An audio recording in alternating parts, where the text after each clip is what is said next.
Hello and welcome to the Empower Yourself Summit. My name is Pamela McAlexander and I will be your host.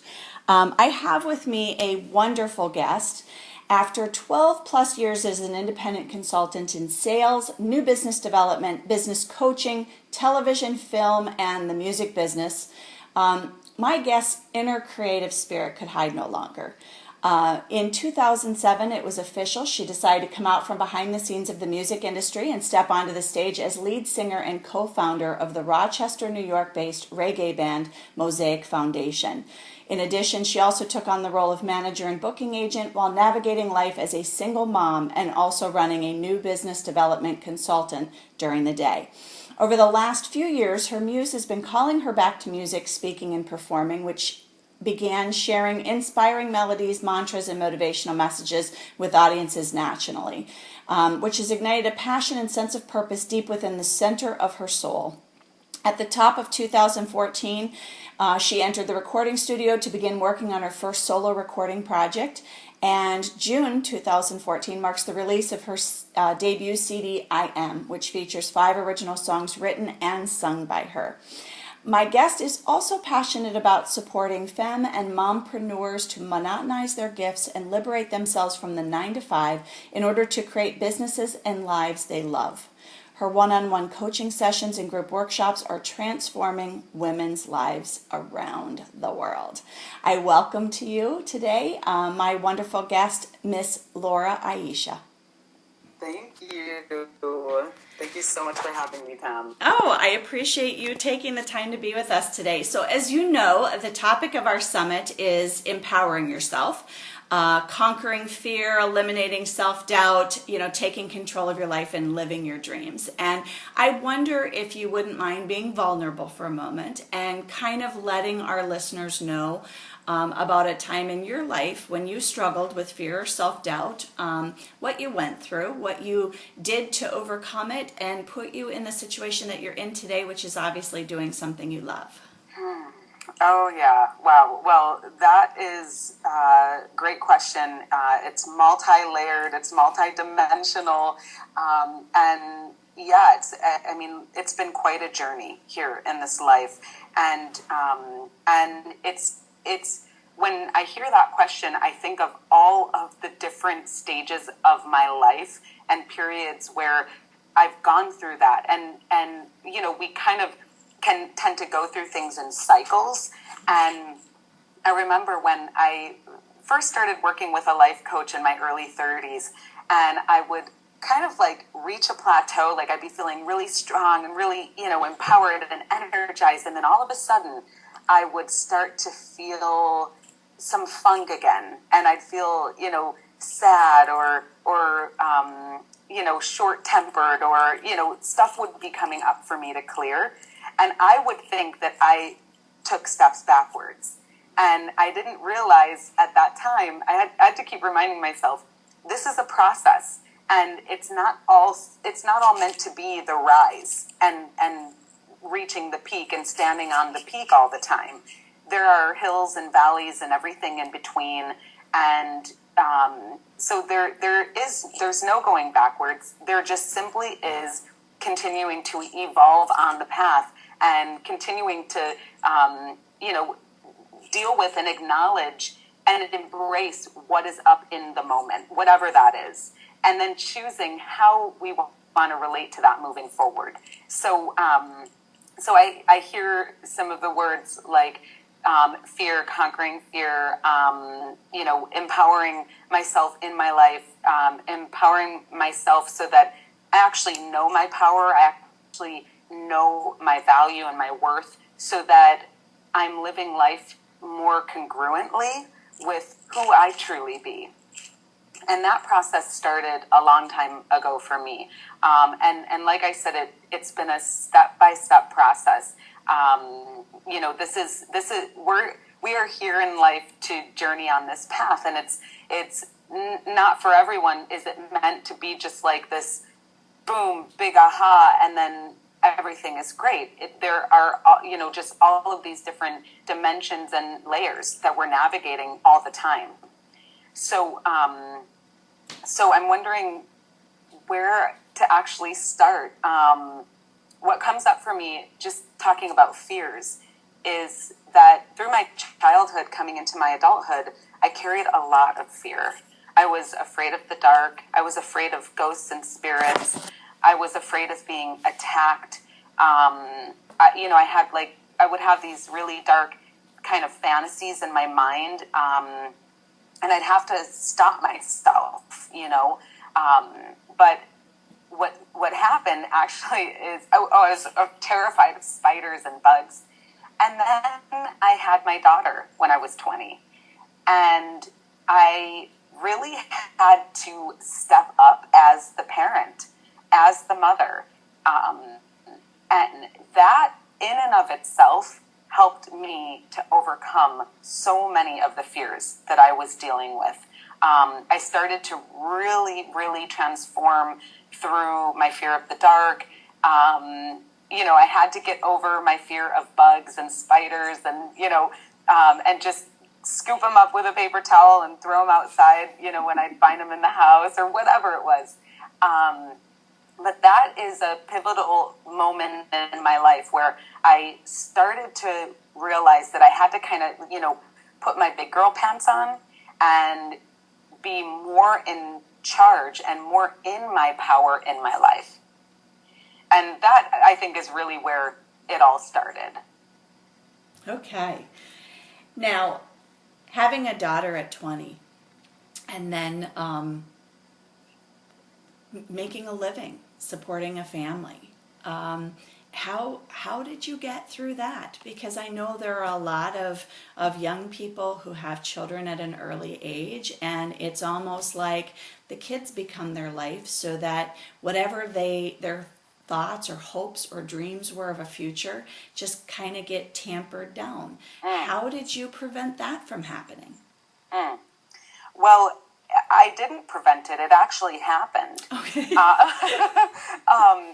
I'm actually a high school dropout. I dropped out of high school at 16. I left home, and I was just really discontent in my life. And I knew I needed a change, and I was running away from whatever. There was a lot of pain, there was a lot of sadness, there was just the feeling that I didn't belong, and I was like running. I was searching for where I belonged in the world. And what ended up happening is I came home a few years later and got my GED, did a couple of years of college here in Buffalo, New York. And during that time when I was in college was when I got pregnant. I actually got pregnant at 19. And before I got pregnant, I had all of these, big dreams and goals and things that I wanted to do. And, I've always been a big dreamer. I dream globally. I dream in the multi-millions. I dream, in massive positive impact. And so I had all these big dreams. And then I got pregnant. And I never actually intended to have children. I always wanted to adopt. And so being pregnant was a very interesting experience for me because it wasn't anything that I really ever thought that I would experience myself. So when you're pregnant, if you have children, the pregnancy and the birth and, from conception to about 2 years after the child is born, it is all about being pregnant, taking care of yourself, birthing a baby into the world, taking care of that baby. I was 20 and my daughter's father was in college at the time. So we lived off of loans and grants, and I was actually able to stay home with my daughter for 2 years. But it was like my whole life was consumed by being a young mother. And that, for me, was very challenging. We lived in a college town, and we were, as far as I knew, the only young parents in that town. We had another friend who got pregnant around the same time, but I think they soon after moved out of Fredonia. And so that in and of itself was a challenge. Everyone was on the college tip. Everyone was doing their thing. And then I was home alone for long stretches of time because Scott would be at school. And I felt very isolated. And I was also dealing with postpartum depression, and it was really quite challenging that first year. I did have my twin sister and a girlfriend would come over when they could, but they weren't available all the time. So I really had developed this strength of spirit during that time, and just doing my best to navigate life as a young stay-at-home mother. And then right around when my daughter turned 2, I got my first job, and I was the hostess at a fine dining Thai restaurant in Syracuse. So I would work a couple of evenings a week, and just getting out of the house and getting into a work environment, I had to dress up. And at that time I was really hiding myself in big baggy clothes, and I was a kind of a hippie, and just was very low key with regards to how I presented myself to the world. So I all of a sudden had to get some nicer clothes, more fitting clothes, and I would go to work, and people would comment and oh, you're so beautiful, oh, you're so fit, oh, you're this and that, and those were things that I never really saw in myself. So I started to wake up to this new energy within me. And then all of a sudden, I started to remember those dreams and the goals and the visions that I was holding before I ever got pregnant. And it was like an awakening and a coming home to myself all at the same time. And right around that time when my daughter was 2.5, I actually left her father. Things weren't working out. I realized it was very clear that, okay, this is not how I'm going to live my life. I cannot live my life like this. So I brought my daughter to Buffalo, and that's when I really started on the journey of, exploring some of those things that I had put on hold to be a fully present stay-at-home mom. And that was a very dynamic time for me. And I found this reggae magazine, and I really wanted to get involved in the music business, on the business end. So I pursued the publisher for about a year, and she finally responded, and she said, I think I need you on my sales team. So she trained me in sales over the phone. She was based in Reno, Nevada. I was in Buffalo. And that was the launch of something really, really new in my life that actually I had no idea the tremendous impact it would have for many, many years to come. So basically, I had an opportunity to go out and work with her for a week doing production on that year's magazine. And my boss at the university didn't want to give me the time off. So I put my 2 weeks notice in, I quit my job, and I went out to California for a week. And when I came home, I started to figure out how I could use these new skills of networking, connecting, and sales to monetize, learn how to monetize these gifts so that I could really make a living and having more freedom and flexibility to pursue what I truly wanted to pursue in my life. So that was kind of the start of all of that. So do you see yourself as, okay, I was vibrating at this energy level when I was pregnant and had my child, and then once you opened yourself up to receive, it was almost like that energy level, that vibrational energy level increased, and then all of a sudden some of the things in your life didn't exactly fit with that anymore. Exactly. And so you listened internally and went, okay, this is where I need to be because this feels right. And although that meant, culling someone out of your life, it's what put you on the path and then continued to open you up to receive these situations, these people, these opportunities. Oh, yeah. Isn't that amazing? It's amazing. It's amazing.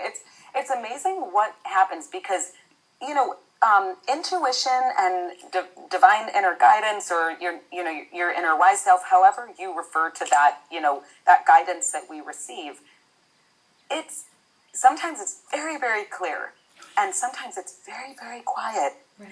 And sometimes it's very unclear, and I will make a choice, but I'm not 100% clear. However, it's like I know it's a risk. I know there's fear there. I know that I don't know what is going to be next after that, and all of that might totally freak me out. And at times I move forward anyways, and then like the most incredibly amazing things happen. Either the most amazing opportunities come my way, the most amazing people come into my life. I end up in these totally synchronistic, serendipitous experiences that I could have never dreamed up or planned. And so yeah, I mean, it's like living life and being aware of our vibration and learning to have more love and compassion and forgiveness for ourselves, because we're spirit beings in human bodies, like living in this world, trying to just like ride the wave and navigate all of the different layers of things that we're experiencing in life. And it's okay to have what I call weepy days, to feel sad and to delve into self-care and to just allow yourself to grieve whatever you're grieving. And sometimes we don't know. Sometimes we don't know what we're grieving, but there's grief there, or there's anger there, or there's fear. And I feel like it's so important to acknowledge those things and not try to like brush by them or, skip over them, but acknowledge them, feel them, and just be mindful not to get stuck in that energy. And then to keep and then all of a sudden when you give yourself the time to feel it, it clears. And then all of a sudden it's like you're even more open, you're even more potent, you're even more, you're riding on an even higher, clearer vibration. So it's just been amazing, like when I look back on the journey and see how all the pieces have, everyone's played a part, everyone's played a role, and all of the pieces come into place, even though sometimes it's like you're just throwing the puzzle out there for the first time and there's 1,000 pieces and you have no idea how it's all going to come together. It all eventually comes together. Well, I really liked a comment that you had made, what a gift it is to uplift and energize audiences nationwide by speaking, performing, and singing. So clearly, what you do, you don't just do for you because it makes you feel good. But this is really your way of giving back as well, is it not? It really is, Pam. And what I feel so thankful for is that when I was in my early 30s and I kept hearing this voice, go to karaoke, because I was terrified to sing in front of other people. Wow. And so it just kind of all happened at the same time. And I was in a belly dance troupe. This woman I was in the troupe with was going to karaoke. She was discovered at karaoke by some local music business guy, and he put her in a band and all this stuff. And I was like, wow, that sounds really cool. And she said, I'm going to karaoke tonight. Do you want to come? I said, I will be there. And so I went to karaoke for 4 weeks in a row. And then I was like, all right, this is kind of boring. I want to start a reggae band. And, but it was just even when I did those first couple of karaoke gigs that I noticed that people really took notice when I took the mic. There was something about the energy, my voice, and I realized, oh, okay, all right, there's something here. And then when I started singing with the band, that was a whole new experience in and of itself, because I don't come from a stage performing background. So getting on stage and learning how to navigate and learning how to, hold myself while I'm in front of an audience was a dynamic and amazing experience, and also quite nerve-wracking. But people would say, you reflect things for me after the show, like, wow, you are a really powerful performer. You've got a really powerful presence up on stage. Your voice, it really gets in your body, and it's like, it makes people feel good. It makes people feel energized.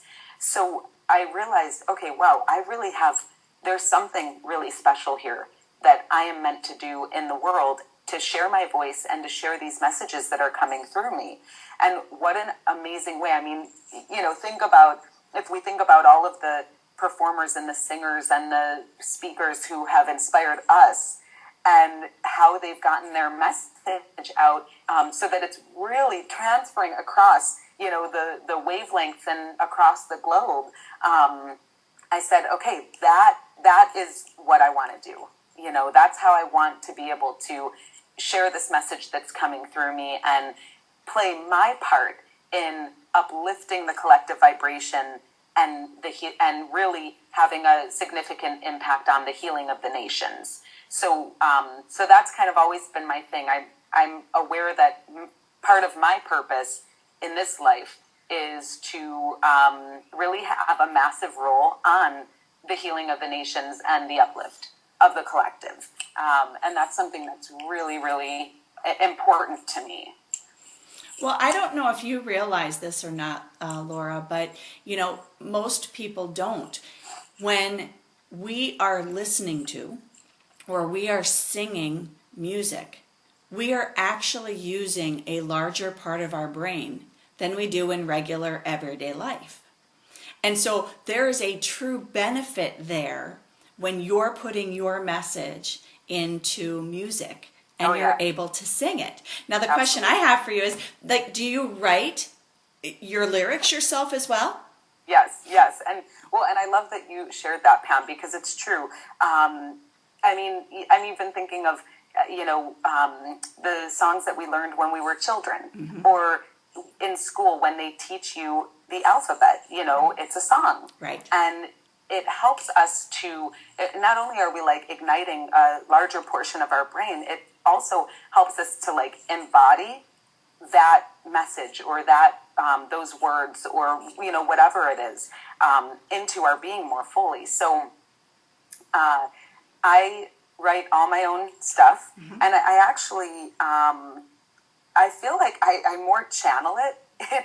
I'll just have these downloads, it'll just come through, and I'll grab my recorder and just start recording something, and or I'll start writing if I don't have a recorder, and I'll do my best to remember the melody, because it usually comes with a melody, mm-hmm. and so I have a song. It's my signature song, and it's actually a song that I'm gifting everyone that signs up for the Telesummit, and it's called Get Up, and it's an empowerment song, and the song channeled through me.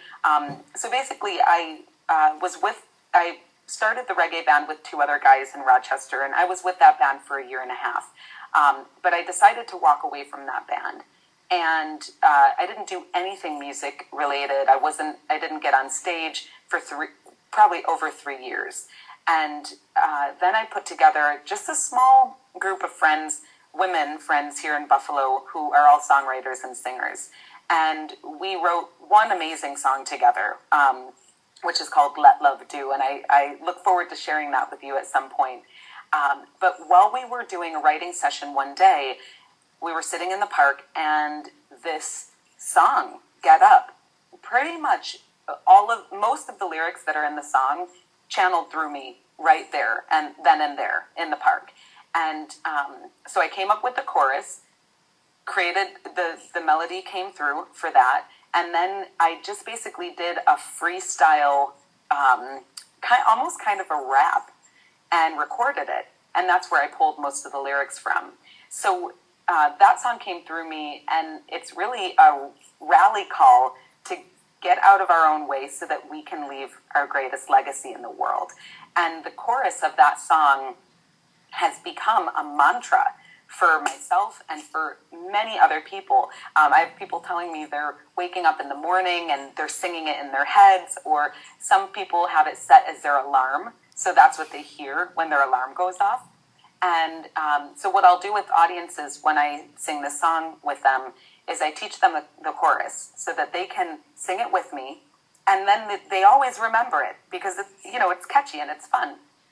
Can I sing the chorus for you? Oh, please. I was just going to ask if you would. Give everybody a little taste of what their gift is going to sound like.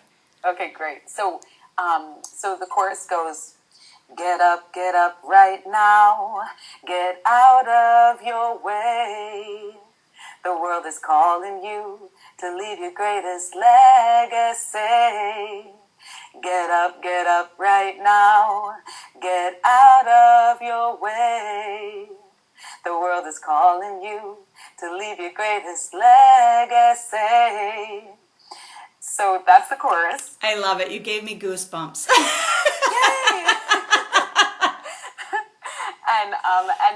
and like I said, what's cool about that is that you can just take that little piece of the song, and it can become a mantra for you. It could become a statement, and you can use it in your day when you're feeling funky or you need like a recharge or an uplift. Start to sing that. Start to sing that to yourself. Start to sing it out loud. Shout it. Dance to it. Have fun with it.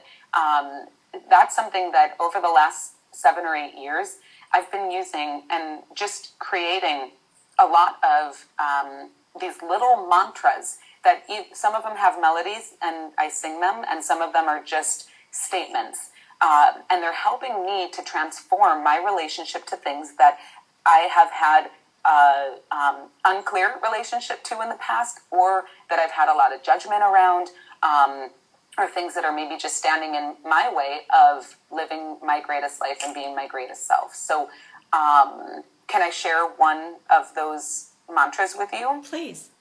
So one of them is related to some of the struggles that I've had with my relationship to money. Okay. And as a young single mother,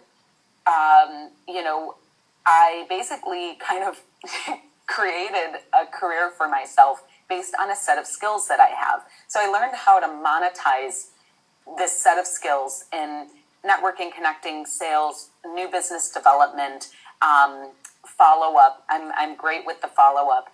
And so I was able to take those skills, and basically over the last 8 years, that's how I've been supporting my daughter and I, is doing this work for small companies nationally. And so there were months when it'd be the 20th of the month, and maybe I would have received $1,000 in income. And I would start to get stressed. I would start to worry, how am I ever going to pay my bills with $1,000? It's impossible. I can't pay my bills with $1,000. So, or I can't cover my expenses with $1,000. So I started to say to myself, whenever I would start to worry, like having the awareness that I was starting to go into the monkey mind around money and lack and, all of that stuff, and all the fear and anxiety around it, that tipped me off to, okay, what's the new story? So the new story for me is that I am enough, I have enough, there is enough. I always have more than enough to spare and share. So whenever I start to get triggered around money, that's what I say to myself. So I'm basically developing a new neural pathway, a new story. And then, I call that that's one of my new empowering life stories, because that's the vibration that I want to be operating on, right, when it comes to money and abundance. Sure. So basically, you're recognizing, okay, I'm in that desperation mode. I'm in that disparity mode. And I need to consciously switch over into that abundance mode. And the way that you're doing it is simply by kind of like somebody doing an affirmation and keeping it posted someplace so that they have it to look at. They have it to remind them. So whenever they're in that rut, don't stay here. Recognize it. Elevate yourself. Learn from it. Let's get in another direction and vibrate differently. Exactly. I love that. Exactly. I love that. Well, and Pam, what I'll do as well is, and this, I have an ever changing, small pile of empowering statements and different things on my bedstand at night. So at night I can read something to myself before I go to sleep, and or repeat it. If I've memorized it, I'll just like repeat it a couple of times, and then I read it again when I wake up. And that has helped me over the years, whether it's my life vision or a prayer or a mantra. There's something that I am ingesting, inviting into my psyche and into my spirit, my energy, that is more of what I want to be experiencing, more of what I want to be creating. And that, just that simple practice has completely transformed my life. I'll also listen to recorded things while I'm sleeping as well. Some people can't do that, but I don't do it all the time, but I will listen to different things, meditations, Abraham Hicks, different things like that, just so that, there's something that is, I'm sleeping and I'm in that meditative state when I'm sleeping, and then there's something really powerful and positive that's also playing in the background. So that's been really powerful for me as well. Wonderful. Well, Laura, before we finish up here today, I just want to ask you if there's one piece of advice or guidance or wisdom that you can pass on to our listeners today that would help them get started on that path toward empowering themselves, what would it be? Well, like 8 things came up. And the first thing that I want to say, and this comes from my friend AJ Leon, and he and his wife Melissa have a company called Misfit Inc., and they are very cool entrepreneurs. They are out in the world doing it, and he says, this is not your practice life, like this is your life. You're living your life right now. This is not the dress rehearsal. This is the actual show, So I'm curious about, what are you not doing that you could be doing as you choose to do that? Mm-hmm. What are you putting off for another day, for another year, that you could start taking action on right now? That is like, it's like this seedling within you. It truly is the seed of the fullest expression of your contribution, but you keep kind of like putting off watering it. And then, just starting to be aware of the thoughts, feelings, people, old stories that are getting in your way of taking that first step. So I don't know about you, Pam, but what I've realized is that it all starts with awareness. Because if we're not aware, then how can we make the change? Right. So just starting to be aware, like, is what I'm choosing in alignment with what I want to create? Right. And if it's not, then we just need to get really real with ourselves. Like, I have to get on the regular and say, okay, is this in alignment with what you're creating? And sometimes it's not, right. And then I need to deal with that. And I need to make a choice, make a powerful choice. So we are all navigating life. We're all riding the wave. And, we all have our own set of fears, anxieties, worries, challenges. And what I say is, you're going to feel the fear. You're going to feel some anxiety. You're going to feel some stress. And I encourage everyone to stand up powerfully regardless, and to allow yourself to be stretched. And also that discomfort and failure are not the enemy. It's okay. It's okay to feel uncomfortable. It's okay to quote unquote fail. That's how we evolve. That's how we become clearer. That's how we can more fully embrace and kind of like pinpoint the core of what our truest gifts and our truest contribution is in this life. So I just say go for it. I just put out my first ever recording project, and you know what? It's not perfect. It's not exactly how I wanted it. I had to leave one of my songs off of the project because I just didn't have the funding to include it, and the time was running out. There are all these things that come into play. And what one of my business coaches, Sage Levine, says is progress, not perfection. So put it out there, put it out there, and then that's the starting point. So my debut recording, that's my launching pad now. So now I've got something out there in the world that I can use, and I can share, and I can and now I can evolve that. But if I would have waited until it was perfect, then I may never have put anything out there. And don't they always say perfection is just another form of procrastination? Oh, it is. Oh, yeah. Oh, and resistance.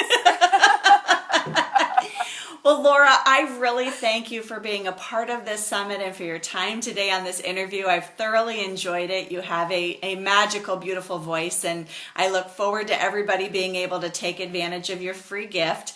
At the bottom of our email, you can link directly to Laura Aiisha's website and link directly to her free gift. And boy, we would just wish you much luck with this singing career, my dear. Oh, thank you so much, Pamela. It's an honor to be here. Thank you so much for the invitation. And, I truly, truly stand with and for the work that you're doing in the world and the message that you're spreading. You've just got this beautiful, it's like I'm looking at you, and I'm also feeling the energy and the light in your heart, and your heart chakra is just like whoosh. There's just this gorgeous, light, bright light shining forth from you, and I feel it, and I just feel honored and thankful that we're able to do this and share this message with the world, and that you're doing your great work in the world. What I'd like to invite everyone to do is to just check me out online, Laura Aiisha. It's LauraAiisha.com. And I'm also Laura Aiisha on Twitter, Facebook, Instagram, and then you can also find my CD, the digital release, at Bandcamp. So it's LauraAiisha.bandcamp.com. And that link will be included as well, possibly. Sure, I can do that. Okay. Yep. Great. Awesome. Well, thank you again so much, and I appreciate your time today. Absolutely.